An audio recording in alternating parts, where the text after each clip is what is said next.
Hello, Kalenga. Delighted to be chatting with you. Myself and my mate Steve Evans here with me. Hi, Hi, Kalenga. Jay. You all right? Yeah, I'm good, thanks. I'm happy to be here. Excellent. And we were just saying before we started there, what's it like in Johannesburg today? You said it's raining. Is that right? Yeah.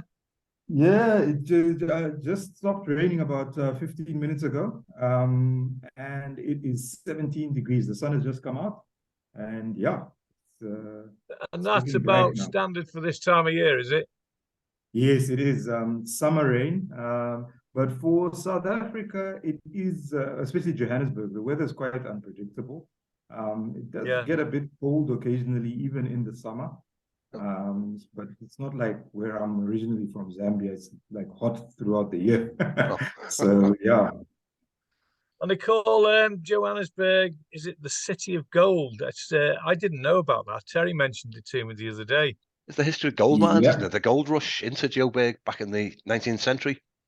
exactly. It is the city of gold. There's Ah, still a lot of gold here. Yeah. Oh, wow, I didn't realize that actually. I should Yeah. have done, I suppose. It makes sense now I yeah. think about it, but yeah, yeah. Kalenga, Yeah. before we talk about Yes. your 21 books, tell us what you do to relax. Is it football, a hobby, or what other hobbies do you have? Yeah, so what I do to relax is obviously read. I'm reading, and I don't know whether it's normal, but I read two books at a time. What? So, yeah, I'm currently reading Nelson Mandela's biography, Oh, yeah. written by Anthony Sampson, and I'm reading another book called I can just pick it up here. It's called The Golden Rhino. Oh, yeah. This is by an African author, and it's basically about rhino poaching. Very interesting. Okay, so that's not a fiction work of fiction, then it's a proper textbook. It's actually a work of fiction, Oh, but it's based on the rhino poaching problem in Africa. yeah. Yeah. Okay. Is it going back to football? I believe you're a fellow Liverpool supporter. Yes, I am a diehard Liverpool supporter. Hey, good man. I have been supporting Liverpool since I think I might have been about 8 years old. Yeah. And that was in the 80s. So, like I said, I grew up in Zambia, and they only used to bring football on the telly on Fridays. So they were pre-recorded matches. And that's the time Liverpool were doing so well. So most of the games they used to show were the Liverpool games. So I ended up falling in love with the Ian Rushes and the John Barnes and the John Aldridges and Brilliant. It was definitely the time to fall in love with Liverpool in the 80s when they were brilliant, weren't they? Yeah, yeah. Really yeah, awesome. Some great players around then. exactly. Absolutely. Yeah, And they've had a couple of good seasons recently as well. Maybe not so much this season, but yeah. yeah, definitely, definitely. And I've been there through thick and thin. The other supporters would fall away because of the hard times we've been through. But I was there through the Roy Hodgson times, and yeah. Oh, yeah. Brilliant. Steve goes to every match. He's full-time Wow. season ticket holder. Yeah. Wow, great. I've only been there once, Yeah, so sadly. all the ups and downs, and sometimes it's really upsetting and annoying and frustrating when you lose a game that you should win. But then that's football. That's football. That's it. That's the beauty of football, actually. Yeah. It You is, said isn't it? you've been Yeah. to one match, did you say, Kalenga? Yeah, yes. My son and I went to the Man City match. I think it was in 2018, the one we drew 0-0. And I think Mahrez missed the penalty. Yeah, we were Oh there. yeah, I was there. I was there. Yeah, Yep. I remember it because he missed the penalty in the last minute. We all thought we were Yeah, going to lose. We're going to lose, and we didn't. exactly. Yeah, Yeah, we were quite happy to get a point in the end. Yeah, exactly. yeah. Yeah. Well, turning our attention back to your books, 21 novels published, and they're all children's picture books. So tell us how you first started writing about and why children's books, and did you start writing from a very early age as well? Yeah. It's actually 22 now. The Never Give Up 2, I released that last week, Friday. So there are 22 books in total now. I started writing at a very young age. I was about 10 years old. And I used to just like writing stories made up from my imagination. I won a few prizes when I was at school, and I wanted to become a journalist when I was a kid. So that has always been my passion, to write books and to read as well. Because my dad was actually a journalist, and he actually was the first black editor of the Zambia Daily Mail just after Zambia got independence. But then my mom, back in the day, my mom made all the decisions, and she told me that, no, there's no money in journalism, you're going to become an accountant. So she shipped me off to college, and I ended up studying accountancy. I'm a qualified accountant, but it is not my passion, and I fell out of love with it. I discovered my passion again 2 years ago, and it was through my son again. He had a writing competition at school, and I told the family that I used to write when I was about your age. None of them believed me. And I said, okay, I'm going to prove you wrong. And I started out churning out one after the other. And yeah, the rest is history.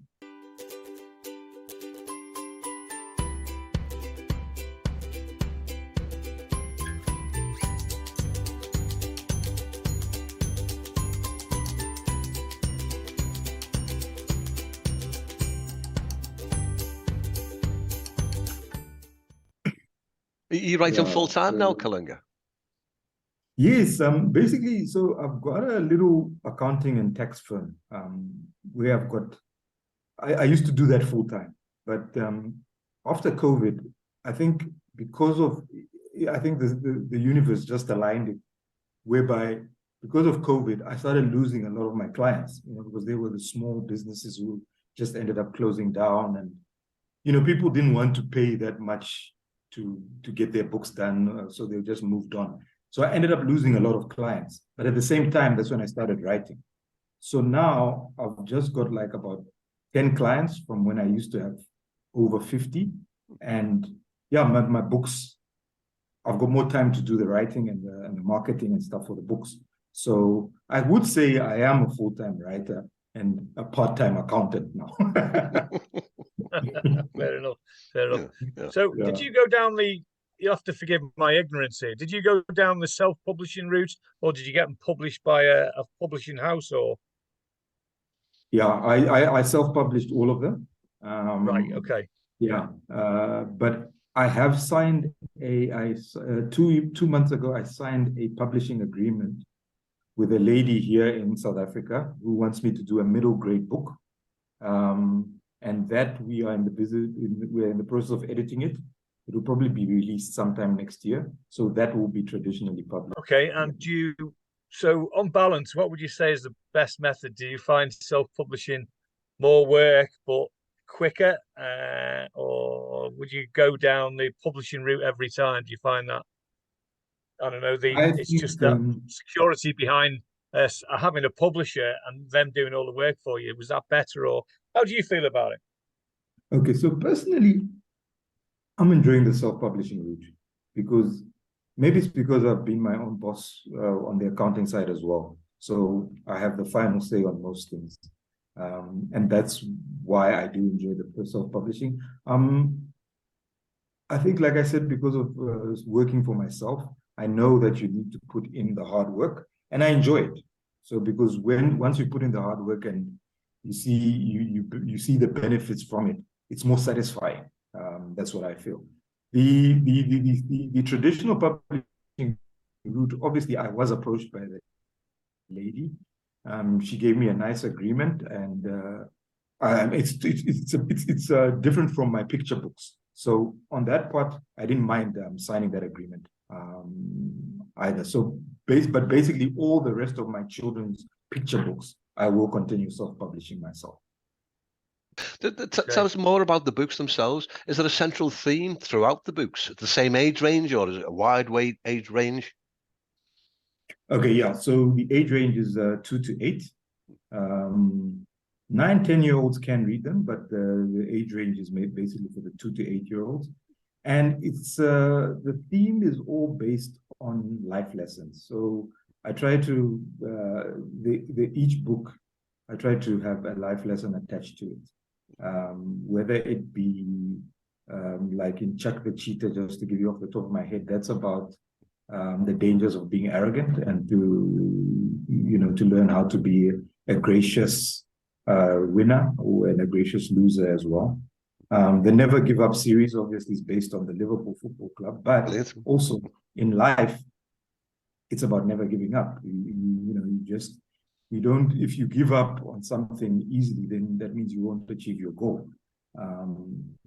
Drew the Dragon, like I can see on the screen there, is all about also based on never giving up, because Drew couldn't fly, he couldn't breathe fire, but from the love of his parents, and they kept on encouraging him, he ended up eventually learning how to do those things. So yeah, that's what it's all based on.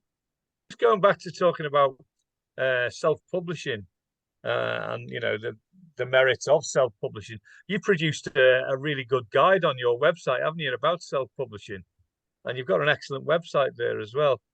So why did you bring that out to tell everyone about the benefits of self-publishing? Yeah, I did. I just, because I know how hard it is for people who have that dream of wanting to become writers and to become published writers. The thing is, the publishing houses, especially here in South Africa, we've got a huge population of about 68 million, right? But we've only got like about 25 major publishing houses. So for you to get your book traditionally published in South Africa is virtually impossible. So when I self-published, I just thought to myself, you know what, let me do this course so that I can help people out to see that it's not impossible. I mean, I did it from scratch. I mean, my story, like I said, I mean, I was an accountant. And now here I am 2 years later with 22 self-published books. So I just wanted to show people that it is possible. Okay. Yeah, absolutely. Yeah. I didn't realize there was a vast difference between, how many publishers you have in South Africa compared to what we have in the UK, for example, but yeah, I suppose it's going to make a massive difference, isn't it? Yeah. To whether, you can get a book published by a publishing house. Wow. Yeah. I never even thought of that. I mean, I suppose you could have applied to a publisher through another country, couldn't you, as well? But it's probably quite difficult to do that. Yeah, it is. I did try, and I still haven't got feedback. Well, there we go then. Yeah. Which country is the biggest market for your work, Kalenga? Is it South Africa, or you look at the States and the UK? It's America. It's America. America. Yeah. So it's America followed by the UK. Yeah. Wow.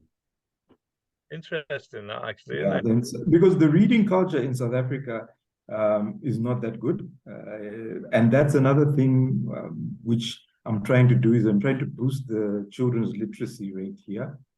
I mean, I can't do it alone, but at least from what I'm trying to do is to also give back. So by donating some of my books to schools, to the less privileged schools, and also to just to libraries and stuff like that. Yeah, I was going to say, I think you probably need to do, I know you can't do it on your own, but yeah, you probably should do as best you can. Maybe if you could get a group together, I don't know, and and get your books out there in your country, because you need to educate those people. They need to see these books because they're clearly very good. And yeah, obviously it's America and the UK that are benefiting, not your own country, unfortunately. So yeah. Can I ask about the mechanics of your books, with them being illustrated books on Amazon? Is that expensive to have the color illustrations? Maybe I should read your guide, possibly. But from your point of view, how much do they sell for on Amazon? Is the price increased because of those colored illustrations? Okay, so basically the price for a picture book on Amazon in dollars is about between $8 and let's say $15. So mine, I priced them at 10, $9.99. And one of the benefits of self-publishing here in South Africa, is that the illustrating costs and the cost of producing the actual book are much cheaper compared to what it is in the UK or in America. It's interesting. Yeah, definitely. Yeah, but to find that perfect illustrator and to find that, that perfect, because what I do is I found a person who does it all. She's a lady based in Durban. She's not even in Johannesburg, so she's in Durban, South Africa. And she's got a publishing company that basically has an in-house illustrator. She's got an in-house editor. She's got an in-house cover designer and typesetter. So she does basically everything for me. All I do is I send the manuscript to her. We go over the editing, and the next thing she churns out, if I'm happy with all the illustrations and the way she's done it with the sample, and that's it. And the speed that she does it at is amazing. A book, we can get it done in 2 to 3 weeks. Wow. And talking about that, the Never Give Up book, which is based roughly around Liverpool Football Club, but obviously, and and it goes on from there. You've done 2 of them, I think, because there's Never Give Up 2. Yeah. Is that going to be a longer series, or is it planned to be? Yeah. So far, there's 6 parts, which the 2 are published. I've completed the 4 manuscripts I've completed another 4. And, because with Liverpool, there's always things which come up in my head. So in total, I want it to be about a 10 book series. So like I said, so far, there's 2 published, 4 manuscripts done, and I will do another 4. Yeah, so I want it to be 10 parts in total.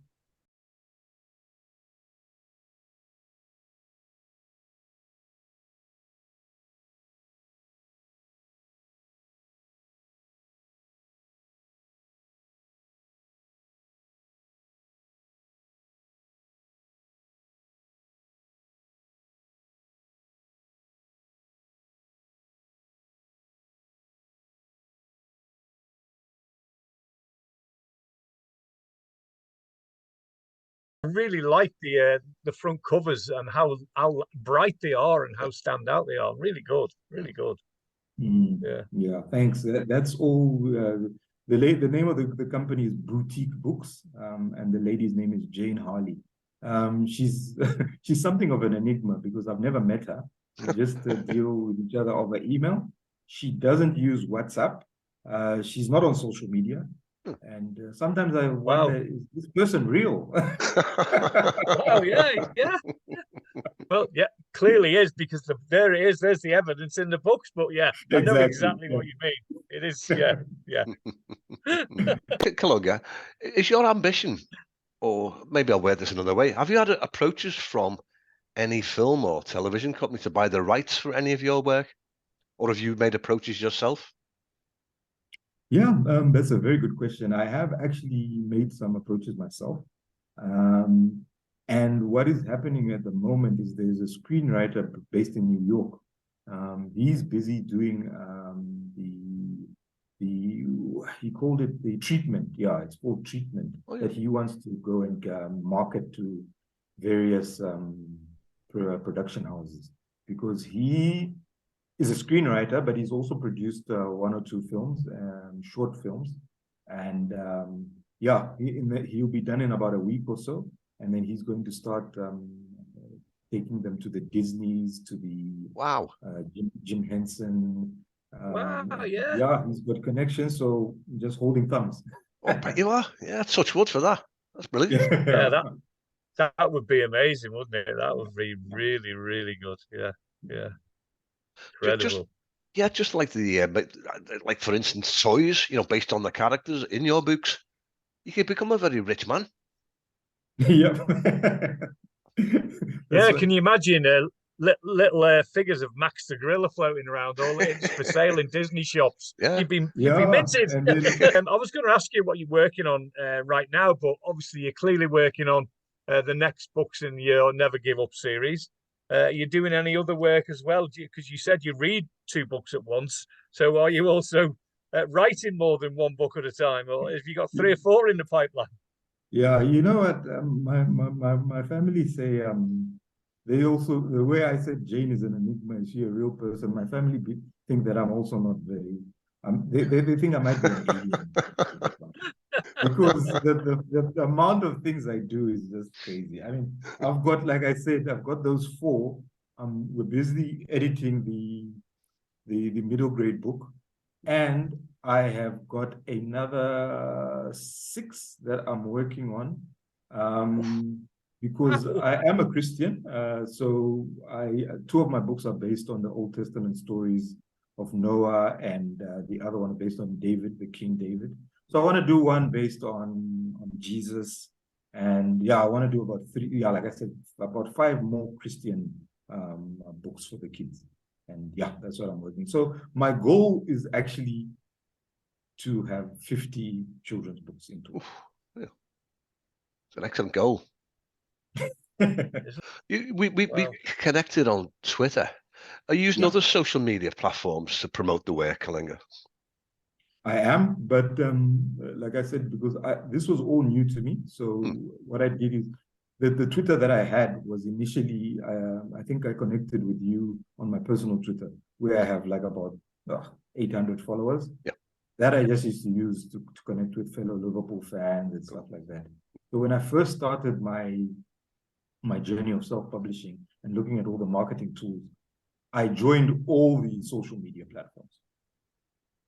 But I read a book on social media marketing, and I think it does make sense with what that book said. It said that you eventually find one of these platforms that you really connect with and what you like.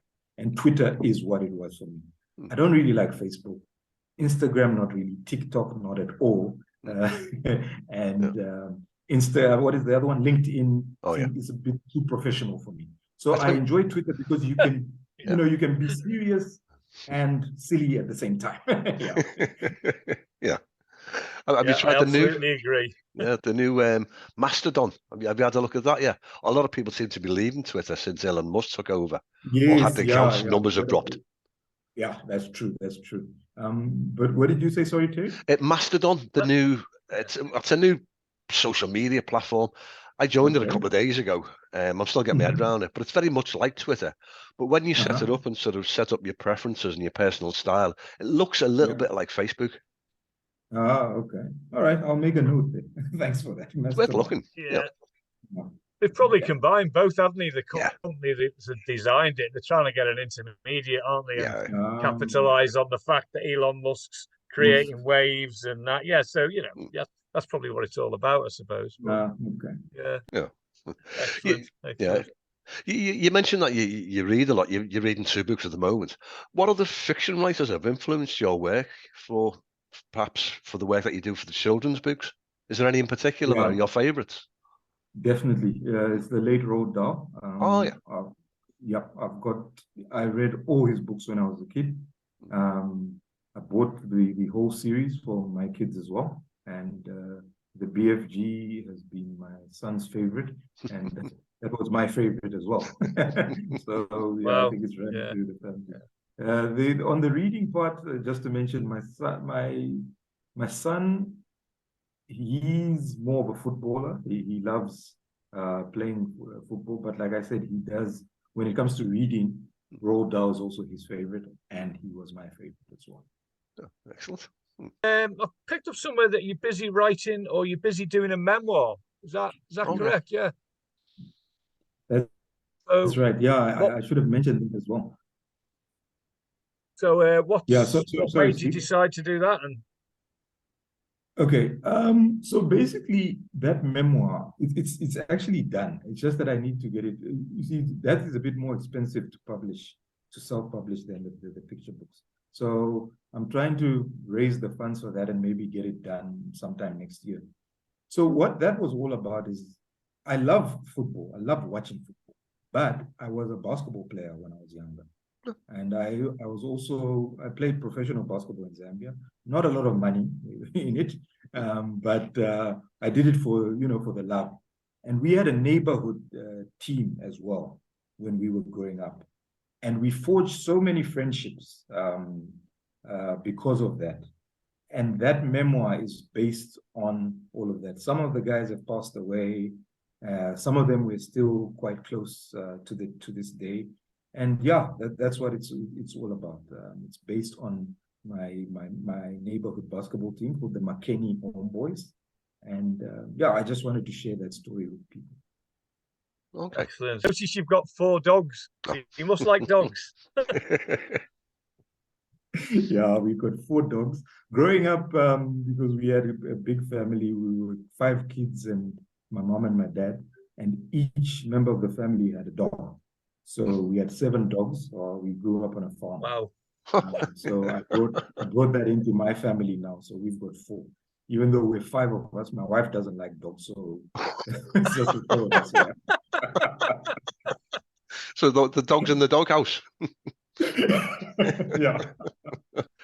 Okay, Kalenga, just going back to your social media activities. You've got your own YouTube channel, which I've subscribed to today. Some excellent promotional work of your books. Yeah, so I do have a YouTube channel, and I post little video clips there, some book readings as well that I do for the different books. And yeah, I enjoyed. That's one thing I also enjoy doing. I enjoy doing book readings, whether be it live, online, or going out to the actual schools and reading to the kids. And that's what it's basically about my YouTube channel. Okay. So you've been around writing, obviously, 22 books, kids' books now, children's books. What advice would you give to someone who's coming into this game for the very first time, if they, well, for whatever genre they want to write? What would be your advice to them as a writer, the best way to go about becoming a writer? Okay, so basically, I think my motto is what is based on the Liverpool Football Club books, which is never give up. It's not easy, especially in this day and age where there are a lot of writers, a lot of authors out there. Yeah, back in the day, it was you didn't find, so it wasn't easy the way it is today to get your book published. But the thing is, there's always going to be hurdles along the way. And my advice would be never give up. Just as long as you want your book to be published and that is your dream, just go for it and you will achieve it. That's excellent advice. Good advice, yeah. Good advice. But for now, can we say thank you very much? We've really appreciated chatting with you, and thank you for sharing your time with us. Thanks, Terry. Thanks so much. Yeah, it's been great. And yes, stay in touch. We'll get in touch again when you've done another 21 books. Eh? Definitely, yeah. Next week. Awesome. Next week, yeah. I've never known so many. One person have so many books on the go at once and reading 2 at the same time.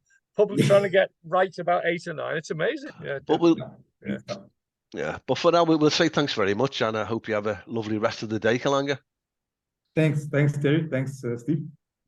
Yeah, no worries. It's evening now in Johannesburg, isn't it? It's like 6 o'clock nearly, isn't it? Yeah. 6 o'clock. Yeah. Cool. All right. Right. Brilliant. Thanks. Enjoy the rest of your evening. Thank you very much. Cheers. Bye-bye.